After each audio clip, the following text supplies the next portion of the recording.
Assalamualaikum dear students, this is Farmanullah Khan. Today we are discussing unit of ethics that is confidentiality and inform consent. तो आज के इस unit में हम confidentiality और inform consent के बारे में पढ़ेंगे और इसके हमारे पास ऑब्जेक्टिव्स ये होंगे कि कॉन्फिडेंशियलिटी क्या है, इन्फॉर्म कंसेंट हमारे पास क्या है, इसके डिफरेंट टाइप्स हम पढ़ेंगे, इंपॉर्टेंस इसकी क्या है, कौन कौन से पॉइंट जो हैं हमने इन्फॉर्म कंसेंट और कॉन्फिडेंशियलिटी में याद रखने हैं। तो कोर्स ऑब्जेक्टिव ये है जो हमने एक एक करके आज कवर करने हैं। Define confidentiality. Confidentiality involve a set of rules or a promise usually executed through confidentiality agreement that limit access or place restriction on certain types of information। तो कॉन्फिडेंशियलिटी क्या है? कॉन्फिडेंशियलिटी सिंपल वर्ड्स में हम ये कहते हैं, इसे promise भी कहते हैं कि हमारे पास मेडिकल टर्म्स में हॉस्पिटल साइड पे कि जब हमारे पास अगर कोई पेशेंट जो है वो आपको किसी राज की बात बताता है और आपसे कहता है कि आपने ये किसी और को नहीं बतानी, तो ये कॉन्फिडेंशियल बात हो गई। कॉन्फिडेंशियलिटी ये कि किसी एक शख्स की इंफॉर्मेशन उसकी मर्जी के खिलाफ जो है किसी और को हमने नहीं देने, किसी और को हमने उसके बारे में कुछ नहीं कहना, तो इसे कहते हैं कॉन्फिडेंशियलिटी। दूसरा हमारे पास है inform consent. Inform consent is an agreement by a client to accept a course of treatment, procedure और research after being provided complete information including benefits and risk. Inform consent क्या है कि हम ऐसा करते हैं कि जब पेशेंट को कोई प्रोसीजर करना हुआ होता है या हम उसको कोई ट्रीटमेंट देते हैं या उसकी केयर करते हैं या कोई भी हमारे पास सर्जिक वगैरह जो भी प्रोसीजर होता है, तो उससे पहले पेशेंट को उस प्रोसीजर उस ट्रीटमेंट के बारे में फुल इंफॉर्मेशन दी जाती है। उसके बाद उससे एक फॉर्म फिल किया जाता है जिसमें उसकी मर्जी होती है, उससे मर्जी परमिशन ली जाती है कि आपका जो है इस तरीके से ये प्रोसीजर होगा, इसमें आपके साइड इफ़ेक्ट इतने होंगे, इसमें आपके पॉजिटिव, इसमें आपको जो है फ़ायदा इतना होगा, नुकसान इतना होगा, फाइनेंशियल इतना पैसे आपके पास आएंगे, इतना टाइम लगेगा, ये काम होगा। तो ये सब चीज़ें जो हैं ये उस पेशेंट को बता दी जाती हैं और हर चीज़ के बारे में उस पेशेंट से इजाज़त ली जाती हैं। तो इस चीज़ को कहते हैं इन्फॉर्म कंसेंट। और ये स्पेशली नर्सिस का ये काम होता है कि जब सर्जिकल प्रोसीजर वगैरह होता है तो उससे पहले उस पेशेंट से इन्फॉर्म कंसेंट फिल किया जाता है। Obtaining informed consent is responsibility of person performing the procedure or research। और जो शख्स ये प्रोसीजर परफॉर्म करता है, मीन्स अगर डॉक्टर प्रोसीजर परफॉर्म करता है तो उसके साथ नर्सिस वगैरह जो जितनी भी उस सर्जिकल वार्ड वगैरह या जहाँ पे भी होती हैं, तो ये उन लोगों का रिस्पॉन्सिबिलिटी है कि पेशेंट से इन्फॉर्म कंसेंट ज़रूर लिया जाए, उससे ये पूछा जाए कि आप ट्रीटमेंट जो आपकी हो रही है, प्रोसीजर जो आपको का हो रहे हैं या किसी शख्स से अगर रिसर्च डेटा भी कलेक्ट किया जाते हैं तो उसकी मर्जी पूछी जाती है। जब वो आपको इजाज़त देगा, वो इन्फॉर्म कंसेंट पे जो है फिल करेगा, तो उसके बाद आप वो प्रोसीजर या वो डेटा वगैरह कलेक्ट कर सकते हैं। अब कॉन्फिडेंशियलिटी की इंपॉर्टेंस क्या है? इंपॉर्टेंस ऑफ कॉन्फिडेंशियलिटी क्या है कि अगर एक शख्स की इंफॉर्मेशन आप उसके मर्जी के ख़िलाफ़ जो है उसकी इजाज़त के उससे इजाज़त लेने तक आप उसको किसी और के साथ शेयर नहीं करते, आप उसको अपने पास अमानत रखते हैं उसकी इंफॉर्मेशन वगैरह, तो इसको कहते हैं इंपॉर्टेंस ऑफ कॉन्फिडेंशियलिटी। कॉन्फिडेंशियलिटी के हमारे पास इंपॉर्टेंस क्या है कि maintaining privacy and confidentiality help to protect participant from potential harms including psychological harms such as embarrassment और डिस्ट्रेस। तो अगर हम किसी पर्सन की कॉन्फिडेंशियलिटी को मेंटेन रखते हैं, उसकी प्राइवेसी या इंफॉर्मेशन वगैरह किसी और के साथ शेयर नहीं करते, तो इसका फ़ायदा क्या होता है कि हमारे पास वो पर्सन साइकोलॉजिकल हार्म से जो है बच जाता है। जिस तरह ये उसकी डिस्ट्रेस नहीं होती, एम्बेरसमेंट उसकी नहीं होती, उसकी इज्जत नफ्स को कुछ नुकसान नहीं होता, उसको जो है स्ट्रेस में नहीं जाता, क्योंकि उसकी जो इंफॉर्मेशन होती है तो वो सिक्योर होती है। Social harm such as loss of employment और डैमेज टू फाइनेंशियल स्टैंडिंग। तो सोशल हार्म से भी वो बच जाता है। मीन्स लोग अगर किसी शख्स में कोई खामी है तो अब वो हमें पता चल जाए, या किसी पेशेंट में अगर कोई प्रॉब्लम होती है और वो नर्स वगैरह जो है वो कॉन्फिडेंशियल रहे, वो उसकी जो प्राइवेसी वगैरह लीक ना करे, तो वो क्या होते हैं कि वो सोशल डिस्ट्रेस, सोशल हार्म वगैरह से जो है वो पर्सन बच जाता है। एंड क्रिमिनल और सिविल लाइबिलिटी, और क्रिमिनल सिविल लाइबिलिटी भी से भी वो बचता है, क्योंकि अगर कोई पर्सन जो है आपके पास आए और आपको कहे कि आप जो है मेरी शनाख्त को जो है उसको हाइड रखे, उसको प्राइवेट रखे, प्राइवेसी में रखे, तो अगर आप उसकी कॉन्फिडेंशियलिटी मेंटेन रखते हैं तो वो क्रिमिनल वगैरह या कोई उसके दुश्मन वगैरह या कोई उसको जो है नुकसान पहुंचाना चाहते हैं तो वो उससे बच सकते हैं। तो ये कॉन्फिडेंशियलिटी के इंपॉर्टेंस हैं। अब इंपॉर्टेंस ऑफ इन्फॉर्म्ड कंसेंट कौन से हैं कि the requirement of consent reflect the ethical principle of patient participant autonomy. तो इन्फॉर्म कंसेंट हमारे पास ये है कि इसमें पेशेंट्स की ऑटोनॉमी बरकरार रहती है। ऑटोनॉमी हमारे पास एथिकल एक प्रिंसिपल है कि हर पर्सन के एक पर्सन जो है वो जो भी काम करेगा वो आप उसको जो भी हेल्प करेंगे जो भी केयर प्रोवाइड करेंगे तो वो उसके मर्जी के मुताबिक होगा। तो इसको कहते हैं ऑटोनॉमी। और इन्फॉर्म कंसेंट चूँकि हम उसकी मर्जी के मुताबिक उससे इन्फॉर्म कंसेंट लेते हैं, उसकी मर्जी के मुताबिक हम कोई सर्जिकल प्रोसीजर वगैरह करते हैं तो उसमें उसकी ऑटोनॉमी जो है वो मेंटेन रहती है। It also reflect the principle of beneficence and non beneficence. और क्या होते हैं कि इसमें हमारे पास उसकी बेनिफिसेंस और नॉन बेनिफिसेंस ये प्रिंसिपल भी बरकरार रहते हैं। किस तरह? बेनिफिसेंस हमारे पास वो प्रिंसिपल कि हमने पेशेंट को इस टाइप की केयर प्रोवाइड करनी है, उसके इस टाइप की हेल्प देनी है कि उसमें सिर्फ और सिर्फ उसको फ़ायदा हो, हमने किसी का नुकसान नहीं सोचना, उसका सिर्फ और सिर्फ फ़ायदा देखना है। तो इसको कहते हैं बेनिफिसेंस। ये हमारे पास इथिकल प्रिंसिपल है। दूसरा है नॉन मेलिफिसेंस कि जब भी हम पेशेंट्स को केयर प्रोवाइड करेंगे, जब भी हम पेशेंट्स को जो है उसकी कोई प्रोसीजर वगैरह ट्रीटमेंट वगैरह करेंगे तो वो उस टाइप का होगा कि उसमें उस पर्सन के लिए कोई नुकसान नहीं होगा। नॉन मेलिफिसेंस ये प्रिंसिपल ये शो करता है कि आप पेशेंट को इस टाइप का केयर प्रोवाइड करें कि उसको उस केयर में जो है कोई नुकसान ना हो।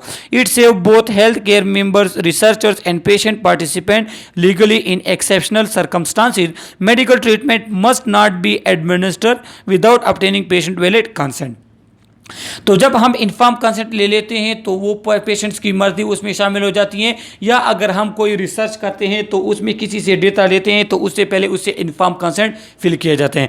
तो जब हम इन्फॉर्म कंसेंट अगर किसी से लेते हैं तो उसमें क्या होता है कि जिससे आप डेटा लेते हैं या जो आप पेशेंट्स वगैरह होते हैं उसको की हेल्थ केयर होती है और उसको भी जो है फ़ायदा होता है, और जो उसे केयर प्रोवाइड करते हैं उसको भी फ़ायदा होता है। क्योंकि अगर उस प्रोसीजर वगैरह में कोई प्रॉब्लम आती है और आपने इन्फॉर्म कंसेंट पहले से फिल किया हुआ है तो वो आपके पास जो है प्रूफ सबूत हैं कि ये जो प्रोसीजर हो रहा था, ये जो केयर वगैरह हो रही थी तो उसमें उस पेशेंट्स की जो है मर्जी शामिल थी। Medical treatment must not be administered without obtaining patient valid consent. और जब भी हम मेडिकल ट्रीटमेंट पेशेंट्स को प्रोवाइड करते हैं तो उसमें हम उससे वैलिड कंसेंट फॉर्म फिल करेंगे। वैलिड कंसेंट फॉर्म फिल करने के बगैर जो है हम किसी को केयर प्रोवाइड नहीं कर सकते, क्योंकि इन्फॉर्म कंसेंट के अगर हम फिल नहीं करेंगे और केयर प्रोवाइड करेंगे तो वो हमारे पास जो है एथिकल प्रोसीजर नहीं होगा। Treatment, investigation, research perform without concern from is better. और अगर हम ट्रीटमेंट देते हैं या हम इन्वेस्टिगेशन करते हैं या कोई रिसर्च वगैरह हम करते हैं और उसमें हमने पार्टिसिपेंट से इन्फॉर्म कंसेंट फिल नहीं किया तो ये हमारे पास क्या है, ये बेटर, ये इंतहाई गलत कंसिडर किया जाता है, ये अनएथिकल कंसिडर किया जाता है। अब हमारे पास है टाइप्स ऑफ इन्फॉर्म कंसेंट। तो इन्फॉर्म कंसेंट के कौन से टाइप्स होते हैं कि एक्सप्रेस्ड कंसेंट होता है और इम्प्लाइड कंसेंट। अच्छा, एक बात आपको मैं समझा दूं कि ये सब चीज़ें जो हम पढ़ रहे हैं, ये डिफिनीशंस वगैरह जो हमारे पास आती हैं, ये इन्फॉर्म कंसेंट क्या होता है, इसके टाइप, तो ये सब चीज़ें हमारे पास पेपर में आती हैं। पेपर में आउट कुछ भी नहीं आता, बस यही डिफिनीशंस वगैरह हमारे पास आती हैं और कुछ सिनेरियोस होती हैं। तो एक्सप्रेस कंसेंट में क्या होते हैं कि एक्सप्रेस कंसेंट में आइदर बी ओरल और written consent is preferred if there are greater risk of procedure. ये एक्सप्रेस कंसेंट में ये होता है कि वो जो पेशेंट्स होता है वो खुद आप जो चीज़ों के बारे में बताता है, आपको खुद इन्फॉर्म कंसेंट देता है। इसमें आप ओरल भी लेते हैं और रिटन भी लेते हैं। ओरल जो हमारे पास छोटा मोटा प्रोसीजर होते हैं तो उसमें हम इन्फॉर्म कंसेंट ओरल ले सकते हैं, लेकिन जो प्रोसीजर हमारे पास डेंजर वगैरह जिस प्रोसीजर में हो, जिस प्रोसीजर में हमारे पास रिस्क वगैरह हो, तो उसमें हम क्या कहते हैं, उसमें हमने रिटन इन्फॉर्म कंसेंट लेना होगा और ये एक्सप्रेस कंसेंट में आते हैं। दूसरा हमारे पास है इम्प्लाइड कंसेंट। इम्प्लाइड कंसेंट में क्या है कि exist when the client non verbal behaviour indicate agreement. Implied consent ये होगा कि जब हमारे पास पेशेंट का नॉन वर्बल एग्रीमेंट होगा। नॉन वर्बल एग्रीमेंट किसे कहते हैं कि अगर आप किसी पेशेंट से पूछते हैं कि आपका इस टाइप का प्रोसीजर होता है होगा, इजाज़त देते हैं, अगर वो सर हिलाएं तो इसको कहते हैं नॉन वर्बल। या इशारों के ज़रिए आपको कुछ बता दे, आइज़ जो हैं उसके ज़रिए आपको बता दे, तो ये हमारे पास इन्फॉर्म कंसेंट में आता है। Element of inform consent, inform consent में हमारे पास कौन से एलिमेंट हैं? तो इसके 4 बेसिक एलिमेंट हैं। The consent must be given voluntarily. Consent form जो है, हम कंसेंट किसी से लेते हैं तो वॉलेंटरीली हमें उसने लेना होगा, हम उसके मर्जी के मुताबिक लेंगे। ऐसा नहीं है कि ज़बरदस्ती से अगर हम किसी से कंसेंट फॉर्म इन्फॉर्म कंसेंट लेते हैं तो वो हमारे पास जो है इन्फॉर्म कंसेंट नहीं कहलाएगा। दूसरा हमारे पास है the consent must be given by a client participant with a capacity and competence to understand. कि इन्फॉर्म कंसेंट हमने क्लाइंट से लेना है, क्लाइंट से लेना है या उन पार्टिसिपेंट से लेना है कि अगर क्लाइंट अनकॉन्शियस है या क्लाइंट इस कंडीशन में नहीं है कि वो आपको इन्फॉर्म कंसेंट दे दें तो आप पार्टिसिपेंट से ले सकते हैं। लेकिन कैसे कि जब आप वो हमारे पास कॉम्पिटेंस होंगे, कि अगर हम पेशेंट से लेते हैं तो पेशेंट हमारे पास कॉन्शियस होना चाहिए। ऐसा ना हो कि अनकॉन्शियस या कोई पागल वगैरह से हम इन्फॉर्म कंसेंट ले ले तो वो इन्फॉर्म कंसेंट सही नहीं कहलाएगा। थर्ड हमारे पास है the consent must be specific to the procedure and person. वो इन्फॉर्म कंसेंट जो है वो स्पेसिफिक होना चाहिए कि अगर किसी की लंग सर्जरी हो रही है या किसी की किडनी सर्जरी हो रही है तो उसके मुताबिक हमने इन्फॉर्म कंसेंट लेना होगा। ऐसा नहीं है कि हम प्रोसीजर एक चीज़ का हो रहा है, हम इन्फॉर्म कंसेंट किसी और चीज़ का ले रहे हैं, तो ये नहीं होना चाहिए। दूसरा, वो हमारे पास जिस पर्सन का वो होता है, क्या कहते हैं, जिस पर्सन का प्रोसीजर, जिस पर्सन के ऊपर प्रोसीजर होते हैं तो उससे हमने इन्फॉर्म कंसेंट लेना होगा। The client and participant must be given enough information including benefits and possible risk. अच्छा, अब जो क्लाइंट या पार्टिसिपेंट वो आपको इनफ इंफॉर्मेशन देगा। ऐसा ना हो कि वो बस जो है आपको थोड़ी बहुत इजाज़त दे दे और उसको सही इंफॉर्मेशन ना हो। नहीं, आप उसको अच्छे तरीके से सब फुल बाय फुल स्टेप्स आप उसको बताएंगे।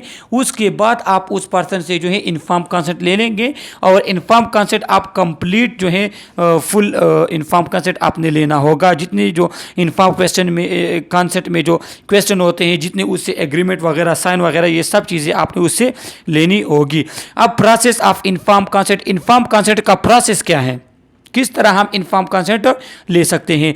अ form of consent is given to the client that contain the necessary information. एक पेज होगा, एक जो है इन्फॉर्म कंसेंट होगी जिसमें इनफ इन्फॉर्मेशन उसमें लिखी होगी कि ये प्रोसीजर इस टाइम से इस टाइम तक होगा, इस पे आपके इतने पैसे खर्च होंगे, ये आपको साइड इफ़ेक्ट इसके इतने होंगे, इसके बेनिफिट्स इतने होंगे, नुकसानात इतने होंगे।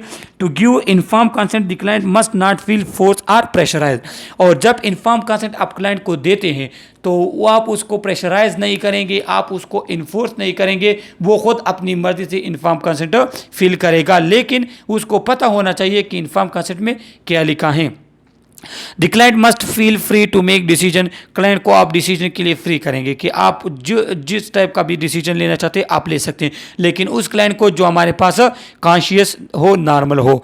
The consent form must not contain such a word that client may not understand. अच्छा, अब कंसेंट फॉर्म में आपने ऐसे मेडिकल टर्म्स यूज़ नहीं करने कि उस पेशेंट को समझ ना आए।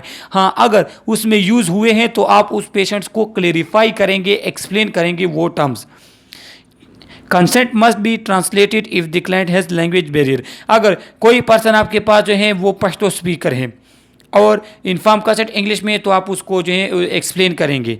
अगर कोई पर्सन उर्दू स्पीकर है, वो इंग्लिश में इन्फॉर्म कंसेंट, तो आप उसको उर्दू में कन्वर्ट करेंगे या उर्दू में उस पर्सन को समझाएंगे। If client can not read the consent must be read to the client. अगर कोई क्लाइंट जो है वो पढ़ नहीं सकता तो आप उसको पढ़ के सुनाएंगे और उसके बाद वो उसकी जो मर्जी होगी तो वो वही फील करेगा।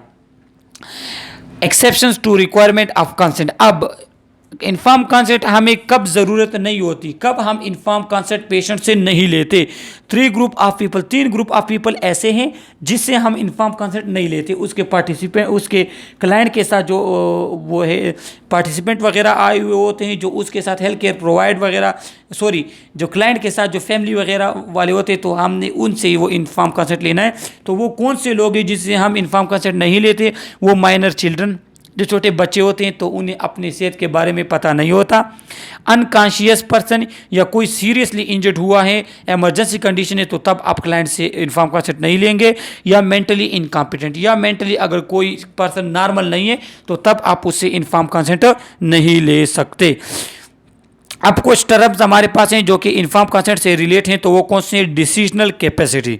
डिसीजनल कैपेसिटी किसे कहते हैं? कि the ability to understand and appreciate the nature and consequence of decision regarding medical और सर्जिकल प्रोसीजर। कि देखो, अब अगर हमारे पास हम किसी पर्सन से इन्फॉर्म कंसेंट लेते हैं तो वो इसकी इतनी कैपेसिटी, इतनी सलाहियत होनी चाहिए कि वो हमारे पास डिसीजन ले सके। और ये कब होगा? कि जब वो इन्फॉर्मेशन आप उसको सही देंगे, उसको प्रोसीजर वगैरह के बारे में सही से पता चलेगा, तो वो ठोस डिसीजन ले सकता है। डिसीजनल कैपेसिटी पर उसकी ज़्यादा हो जाती हैं। Substituted judgment. It is defined as a principle that allow a surrogate decision maker to attempt to establish with as much accuracy as possible what decision an incompetent patient would make if he or she were competent to do so. ये substituted judgement ये है कि जब हमारे पास person competent नहीं है, एक person जो है वो इस हालत में नहीं है कि वो अपना इन्फॉर्म कंसेंट दे सके, फिर हमारे पास क्या होते हैं? हमारे पास सरोगेट लोग होते हैं, या तो उसके फैमिली के होते हैं या कोई और पर्सन होते हैं, और वो इस तरह डिसीजन लेते हैं कि अगर वो मरीज़, वो पेशेंट नॉर्मल होता तो वो भी वही डिसीजन लेता। तो वो अगर इस तरह के एग्जैक्ट एक्यूरेट डिसीजन ले सकते हैं तो वो हमारे पास फिर सब्स्टिट्यूटेड जजमेंट कहलाते हैं। The Advanced Healthcare Directives, also known as Living Will, Personal Directive, Advanced Directive, or Advanced Decision, is a legal document in which a person specifies what action should be taken for his health if he is no longer able to make decision for himself because of illness or incapacity। तो ये क्या है? ये हमारे पास ये है कि इस पेशेंट में हमारे पास एक लीगल डॉक्यूमेंट होते हैं और in which a person specify what action should be taken for his health, और इसमें ये पेशेंट स्पेसिफाई करता है कि मेरे सेहत के लिए कौन कौन से स्टेप आप ले सकते हैं, और वो एक टाइम से पहले आपको बता देता है। मिसाल, अगर कोई सर्जरी हो रही है तो सर्जरी में आप पेशेंट्स को बताते हैं कि अगर आपकी एक किडनी फेल होती है तो हमें क्या करना चाहिए, तो वो फिर आपको बता दे कि चलो खैर, अगर एक किडनी फेल हो जाती है, कोई हल नहीं होता, तो खैर आप एक किडनी रिमूव कर सकते हैं। तो इस तरह जो हमारे पास जो है वो पेशेंट्स आपको डिसीजन वो ले लेता है, और तब के जब वो इलनेस या इनकेपेसिटी उसकी होती तो उससे पहले वो डिसीजन आपके पास ले लेता है। Such authority is specified as power of attorney or healthcare proxy in which the person authorizes some agent to make decision on his behalf when he is incapacitated। तो ये कहते हैं एडवांस हेल्थ ये care directive जो already हम पढ़ चुके हैं। तो ये और ये हमारे पास हेल्थ केयर प्रॉक्सी, तो ये इस तरह होता है कि पेशेंट खुद इस काबिल नहीं है कि वो ले सके, डिसीजन ले सके, तो फिर वो अपना एक इस तरह जो है जिस पे उसका एतबार होता है उस पर्सन को वो इख्तियार दे देता है, और वो पर्सन फिर उस पेशेंट्स के जो है इन्फॉर्म कंसेंट एक अच्छे एक्यूरेट तरीके से आपको दे देता है। Such power of attorney who advocate for incompetent person is known as surrogate decision maker, और इसे कहते हैं सरोगेट डिसीजन मेकर, कि जब पेशेंट्स जो हैं वो इस काबिल नहीं होता को वो हर टाइम इन्फॉर्म कंसेंट दे सके, फिर वो एक पर्सन को जो है उसको वो इख्तियार दे देता है, फिर वही पर्सन जो है उस पेशेंट्स के हेल्थ इसके बारे में डिसीजन लेता है। अब सरोगेट डिसीजन मेकर, वो डिसीजन मेकर जो पेशेंट की जगह डिसीजन लेते हैं, तो उसके कौन से कैरेक्टरिस्टिक्स होने चाहिए? तो वो डिसीजनल कैपेसिटी, उसमें डिसीजनल कैपेसिटी होनी चाहिए, वो इसकी इतनी कैपेसिटी होनी चाहिए कि वो डिसीजन ले सके। Is willing to make medical treatment decision on behalf of patient who lack decision capacity, कि वो पेशेंट की जो मेडिकल ट्रीटमेंट हो रही है तो उसमें जितने भी डिसीजन लेने होते हैं, तो वो अगर पेशेंट अनएबल हैं, वो नहीं दे सकता, तो वो सरोगेट डिसीजन मेकर जो है वो अच्छे तरीके से वो डिसीजन ले सके। Is available upon reasonable inquiry. अच्छा, अब वो सरोगेट क्या है कि वो पेशेंट ने उसको अथॉरिटी दी थी कि आप इन्फॉर्म कंसेंट दे सकते हैं, आप डिसीजन ले सकते हैं। तो जब अगर कोई प्रॉब्लम आती है तो वो डिसीजन मेकर जो है तो वो फिर हर टाइम अवेलेबल होगा, वो एक्सप्लेनेशन फिर देगा कि मैंने ये डिसीजन लिया था तो इस बिहाफ पे, सही है। तो ये सरोगेट डिसीजन मेकर के कैरेक्टरिस्टिक्स हैं। अब यहाँ पे एक चीज़ के बारे में आप लोग को बताया गया है कि Nazi experiment was inform consent. Inform consent कब बना? देखो, नाजी एक्सपेरिमेंट ये ऐसा हुआ कि हमारे पास एक टाइम में बहुत से लोगों पे एक्सपेरिमेंट हुए उनके मर्जी के ख़िलाफ़, जिसमें 150 बच्चों पे एक्सपेरिमेंट हुए कि उनके आइज़ में डाइस इंजेक्शन लगाया गया और ये देखने के लिए कि उसके आइज़ में कलर में चेंज आता है या नहीं। तो फिर क्या हुआ कि 1300 बच्चे उसमें उनकी डेथ हो गई और 200 बच्चे वो उसमें डिसेबिलिटी आ गई। तो फिर ये नाजी ह्यूमन एक्सपेरिमेंट क्या था कि लोगों पे एक्सपेरिमेंट हुए उनकी मर्ज़ी के ख़िलाफ़ और इसमें इंतहाई ज़्यादा लोगों को जो है नुकसान हुआ, डेथ्स हुए। तो फिर क्या हुआ कि हमारे पास इन्फॉर्म कंसेंट आ गया कि नहीं, कि हम अगर जब भी ट्रीटमेंट प्रोवाइड करेंगे लोगों से हम मर्जी पूछेंगे। तो नाजी ह्यूमन एक्सपेरिमेंट क्या है कि ये experimentation on prisoner of world war two where they were coerced into participation without any inform consent. ये क्या हुआ कि वर्ल्ड वार टू में जो हमारे पास प्रिजनर कैदी जो जमा थे तो उनको क्या उनके जो है ज़्यादती हुई, उनकी मर्ज़ी के ख़िलाफ़ उनसे इन्फॉर्म कंसेंट नहीं लिया गया था और इस पर एक्सपेरिमेंटेशन की गई। The experiment result in death disfigurement and permanent disability. और क्या हुआ कि इसमें एक लार्ज नंबर ऑफ लोगों की डेथ्स हुई, डिसेबिलिटी हुई, उसके फिगर वगैरह में प्रॉब्लम हुई। Such medical torture finally led to the development of Nuremberg code of medical ethics. और ये टार्चर जो हमारे पास हुई, ये प्रॉब्लम जो हुई, तो फिर क्या हुआ कि इसमें Nuremberg code of medical ethics जो है वो इशू हुई, जिसमें हमारे पास क्या था, जिसमें हमारे पास कुछ करेक्टरिस्टिक्स है। तो वो ये आपको बताते हैं कि पहले नाजी एक्सपेरिमेंट के बारे में आपको बता दें कि नाजी एक्सपेरिमेंट में प्रॉब्लम क्या हुई कि 1500 twins were injected with different dyes के साथ जो है 1500 ट्विन्स को आंख में इंजेक्ट किए गए डाइज, जिसमें 1300 बच्चों की डेथ हुई। बोन मसल नर्व ट्रांसप्लांटेशन उसमें हुई, हेड इंजरीज एक्सपेरिमेंट हुए, पेशेंट्स को फ्रीज किया जाता, मलेरिया एक्सपेरिमेंट हुए। तो different type of medical experiment हुए और वो लोगों की मर्जी के खिलाफ हुए। तो क्या हुआ कि उसमें लार्ज सतह पे जो है डिसेबिलिटी भी हुई, डेथ भी हुई और प्रॉब्लम हुई लोगों में। तो उसके बाद फिर हमारे पास न्यूरेमबर्ग कोड ऑफ एथिक्स आ गए कि जब हम पेशेंट से या किसी और से एक्सपेरिमेंट वगैरह के लिए हम किसी पर्सन वगैरह को यूज़ करेंगे या उससे डेटा वगैरह लेंगे तो हम उससे पहले इन्फॉर्म कंसेंट जो है वो फिल करेंगे। Nuremberg code include such as principle as inform consent. इसने कहा कि इन्फॉर्म कंसेंट हमने लोगों से फिल करना है। एब्सेंस ऑफ कोएर्सन, किसी के साथ ज़्यादती जुल्म हम नहीं करेंगे। प्रॉपरली फार्मूलेटेड साइंटिफिक एक्सपेरिमेंटेशन, हम ऐसे साइंटिफिक एक्सपेरिमेंटेशन करेंगे कि जिसका नुकसान हमारे पास जो है वो कम हो। बेनिफिसेंस टुवर्ड एक्सपेरिमेंट पार्टिसिपेंट, और जो हमारे पास पार्टिसिपेंट हैं तो उसको हम फ़ायदा पहुंचाएंगे, नुकसान हम नहीं पहुंचाएंगे।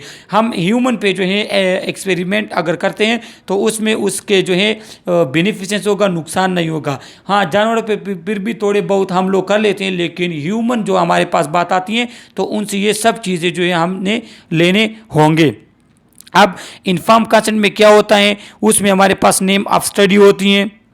ये डिफरेंट टर्म्स है, ये हमारे पास इन्फॉर्म कंसेंट में होते हैं कि हम अगर रिसर्च करते हैं तो नेम ऑफ स्टडी जो है वो उसमें लिखा हो, उसमें हमारे पास कि ये स्टडी क्यों की जाती है, इसके फ़ायदा क्या है, नुकसान क्या है, कौन से प्रोसीजर इसमें होंगे, क्या क्या डेटा इससे लिया जाएगा, इसमें हमारे पास जो है लोगों को फ़ायदा ज़्यादा से फ़ायदा दिया जाएगा, इसमें रिस्क क्या होंगे, कॉन्फिडेंशियलिटी इसमें होगी, इसमें हमने कॉन्फिडेंशियलिटी मेंटेन रखनी है, इसमें हमारे पास जो है किस टाइप के क्वेश्चन होंगे तो हमने अच्छे क्वेश्चन इसमें रखने हैं। क्या करना है कि लोग जो हैं इसको अपनी मर्जी के जो है मुताबिक एक्सपेरिमेंट को किसी भी स्टेप पे जो है उसको छोड़ सकते हैं। पार्टिसिपेंट अगर एक्सपेरिमेंट में हिस्सा ना लेना चाहे तब भी उसको इजाज़त होगी, अगर वो स्टार्ट से हिस्सा ले दरमियान में छोड़ना चाहे तब भी उसको जो है इजाज़त होगी। अब nurse role and responsibility in consent process. अब एक इन्फॉर्म कंसेंट फिल करने में या वो लेने में नर्स का क्या रोल है कि participating in the inform consent process is part of nurse daily task and the role of nurse can differ throughout the process, educate, communicator और विटनेस। क्या है कि इन्फॉर्म कंसेंट लेते हुए नर्स के डिफरेंट टाइप ऑफ रोल है कि वो कभी एडुकेटर का काम करेगा, कभी कम्युनिकेटर का, कभी विटनेस का। The most important part of inform consent process is informing the client, कि जब आप इन्फॉर्म कंसेंट पर्सन से लेते हैं तो पहले आप उसको इन्फॉर्म करेंगे कि ये प्रोसीजर इस टाइप होगा, ये स्टेप्स होंगे, इसमें फ़ायदा ये होगा, नुकसान ये होगा, तो ये सब चीज़ें आप उसको एक्सप्लेन करेंगे। Client signature is meaningless if the client is not inform. अच्छा, अगर आप क्लाइंट से सिग्नेचर ले ले और उसे पता ना हो कि क्या लिखा है क्या नहीं लिखा, तो ये इन्फॉर्म कंसेंट सही नहीं है। Nurse are often told that when they obtain a client signature on a consent form, they are only witnessing the signature and not verifying that informed consent was obtained। कहें कि जब आप inform consent लेते हैं patient से तो आपने हर चीज़ पे उससे सिग्नेचर लेने होंगे, क्योंकि यही विटनेस है कि उसने आपको इन्फॉर्म कंसेंट दे दिया, उसने आपको मर्जी दे दी, वो उसको पता है कि उसका क्या क्या प्रोसीजर होना चाहिए। However nurse have ethical and professional accountabilities to ensure the client is fully inform and capable of giving consent. तो क्या है कि जब आप पेशेंट से इन्फॉर्म कंसेंट लेते हैं तो ये इथिकल रिस्पॉन्सिबिलिटी है पेशेंट नर्स की कि वो सब चीज़ें जो हैं वो क्लाइंट को बताएगा कि ये फ़ायदा होगा, ये नुकसान होगा, फुल इंफॉर्मेशन इन्फॉर्म कंसेंट के बारे में उस पर्सन को देगा, उसके बाद फिर उससे इन्फॉर्म कंसेंट नर्स ले सकता है। Nurse should ask a client if they understand what is they are consenting to and if their question about the proposed treatment have been answered। कहें कि वो पेशेंट्स को जो है बताएगा कि ये क्वेश्चन इसमें लिखे गए हैं, इसके आपने आंसर देने हैं, तो वो उससे आंसर सही लेगा। मीन्स वो आंसर तब उससे लेगा कि जब वो क्वेश्चन तो उसको पेशेंट्स को जो है एक्सप्लेन कराएगा कि ये चीज़ें लिखी गई हैं, आपसे इस चीज़ें के बारे में पूछा गया है। In any situation where the nurse believes the client has less than a full understanding of propose treatment, the nurse must act as a client educator to ensure that the client receive the necessary information. कहते हैं कि inform consent लेते हुए कि जिस step पे भी अगर नर्स को पता चले कि ये पेशेंट्स को इसके बारे में इतनी इन्फॉर्मेशन नहीं है या पेशेंट्स को जो है सही से पता नहीं चल रहा, तो फिर ये पेशेंट्स का नर्स का रिस्पॉन्सिबिलिटी है कि वो पेशेंट्स का जो है वो कन्फ्यूजन वगैरह क्लियर करेगा। Nurse accountability exist regardless of agency policy start stating the role of witness.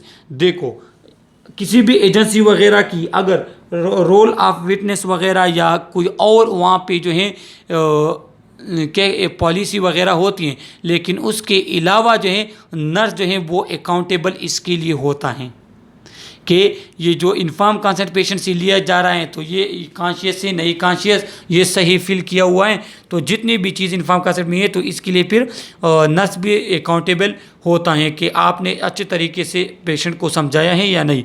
If the witness is acting in a clerical capacity only, then perhaps support staff such as ward clerk can carry out this function। तो कहें कि अगर inform consent वगैरह में witness के तौर पे clerk वगैरह अगर हैं उस वार्ड वगैरह का, तो फिर वो भी इसके लिए अकाउंटेबल होगा कि इन्फॉर्म कंसेंट जो है उसमें जो चीज़ें फिल की हुई हैं तो उस पेशेंट्स को जो है उसने अच्छे तरीके से फिल की थी या नहीं की थी, उसके मर्जी के मुताबिक हुआ था या मर्जी के ख़िलाफ़ हुआ था।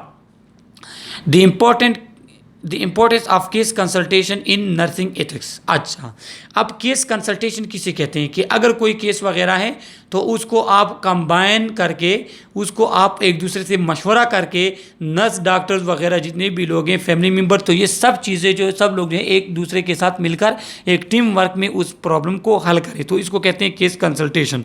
Nurses are educated for patient and must find a balance while delivering patient care. कहते हैं कि नर्स जो है वो पेशेंट्स के लिए एज एडुकेटर काम करते हैं, पेशेंट्स के लिए हक मांगेंगे, उसको अच्छे तरीके से केयर प्रोवाइड करेंगे। तो उनका काम क्या है नर्स का कि पेशेंट्स को डिलीवर करे एक balance care. The goal of ethics consultation is to support inform deliberative decision making on the part of patient family physicians and health care team।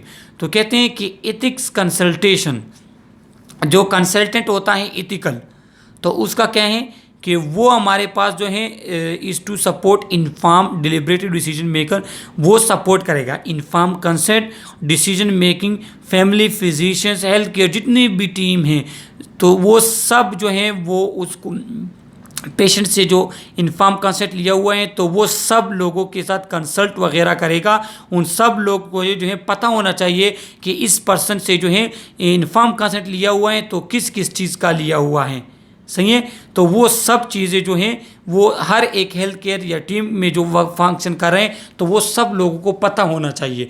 मिसाल के तौर पर अगर एक डॉक्टर को ये पता नहीं है कि इस पेशेंट ने जो है इस प्रोसीजर का इजाज़त दी है और इसकी नहीं दी है और वो कोई वो प्रोसीजर करे जिसकी इजाज़त पेशेंट ने नहीं दी तो फिर प्रॉब्लम क्रिएट हो सकती है।